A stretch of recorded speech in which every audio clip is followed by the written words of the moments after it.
Você sabia que expressões corriqueiras como louco de amor e loucamente apaixonado pode ser indícios para proximidades entre paixão e desordens mentais graves que pouco tem a ver com sentimentos românticos por alguém? Paul Zek, PhD em neurociência por Harvard, tem investigado o funcionamento do hormônio ocitocina no cérebro há mais de 10 anos.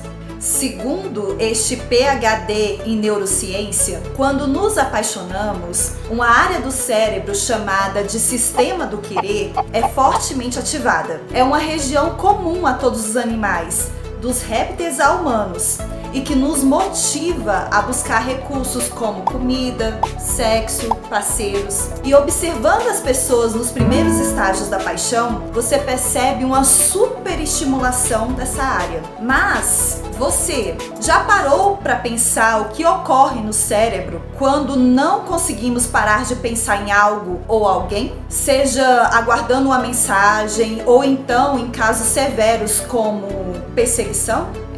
Claro que não, né? Você tá apaixonado, então você não vai pensar em nada, mas segundo esse professor, ele esclarece que quando alguém está apaixonado, há uma superprodução de um neurotransmissor chamado dopamina. E doenças psíquicas como esquizofrenia ou psicose estão quase sempre associadas à superprodução de dopamina. Então, quando você está muito apaixonado, é como se você estivesse em estado psicótico. De acordo com o professor, a paixão afeta o cérebro dos homens e das mulheres de formas diferentes, sendo que os homens têm uma propensão maior a desenvolver um comportamento obsessivo. E no caso das mulheres, ele argumenta a alteração do sistema que surge após algum tipo de relação estabelecida, principalmente após a prática do sexo. Para as mulheres, o efeito funciona sobre o sistema de ocitocina, um químico de formação de laço emocional. A ocitocina é mais liberada nas mulheres do que nos homens e promove um desejo de carinho. Há menos obsessão nas mulheres, mas elas são mais apegadas do que os homens. Para os homens, trata-se mais de uma questão de conquista. E aí, Zek atenta para o fato de que a obsessão ela pode aumentar progressivamente quando ela não é alimentada. Tá, mas por que é tão válido saber desses conceitos da neurociência quando eu estou sobre o efeito da paixão? Ora, para você se conhecer e para você saber como você funciona e como funciona o outro. Porque se você é um ser pensante em busca de construção de si mesmo, você precisa evoluir, você precisa ter equilíbrio, você precisa saber escolher entre o que é verdadeiro e o que é passageiro. Antes dessa paixão chegar, você tinha um propósito, um objetivo a ser alcançado. E se você sair agindo por instinto, envolvido numa louca paixão, você pode colocar tudo a perder e não realizar o que tem que ser realizado, não cumprir com a sua vocação. Então, por isso, presta atenção nesse exemplo aqui. A Bíblia possui histórias ricas simbolicamente, mas não com viés ocultista, e sim para manifestar princípios eternos a todos. Sansão é exemplo disso ao mostrar a dificuldade do homem em preservar sua vocação quando é dominado pelas paixões, sobre o efeito da superprodução da dopamina. Sansão, ele tem vocação heróica, grande competência física para libertar o seu povo do jugo dos filisteus. O seu drama, no entanto, está em superar suas dúvidas, paixões e dilemas pessoais pelo bem comum. Seu nome, que se traduz do hebraico como sol, retrata o seu destino sacrificial. Sua força, a semelhança da luz solar, deve inflamar a fé do povo através de sua ação e presença heróica. É um dilema que todos nós, em diferentes níveis, passamos.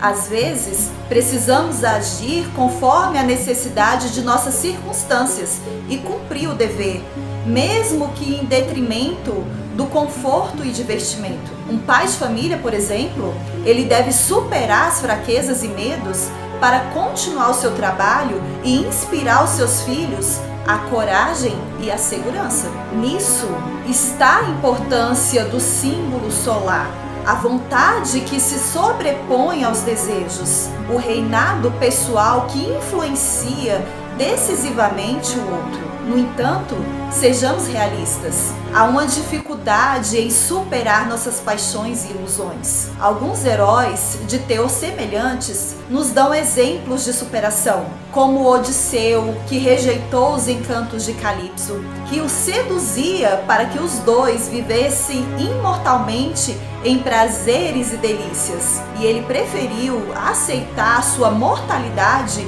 e retornar à sua pátria e família. No entanto, em Sansão, vemos um homem que já provou ser capaz de guiar o seu povo e lutar contra os inimigos. É um sujeito apto à vocação, até que ele se apaixona, ou seja, perde a razão, parece entrar num estado psicótico por Dalila, esta aliada aos filisteus, portanto, totalmente oposta à sua vocação. Aqui vemos uma imagem que simboliza a seguinte situação: a queda do sol, tolhido em proceder à sua ordem e imposição para preservar a doçura do amor, a dúvida em agir pelo rigor ou benevolência. Em outras palavras, a paixão, antes de dar força, ela acovarda o homem. Dalila explicitamente antagonizou Sansão, bolou vários planos para que ele lhe revelasse a origem de sua força, e mesmo assim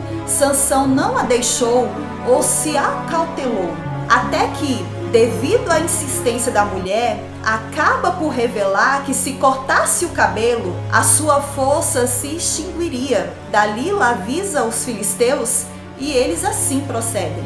E então, o que de fato era o seu cabelo? O cabelo de Sansão. O cabelo, ele protege a cabeça.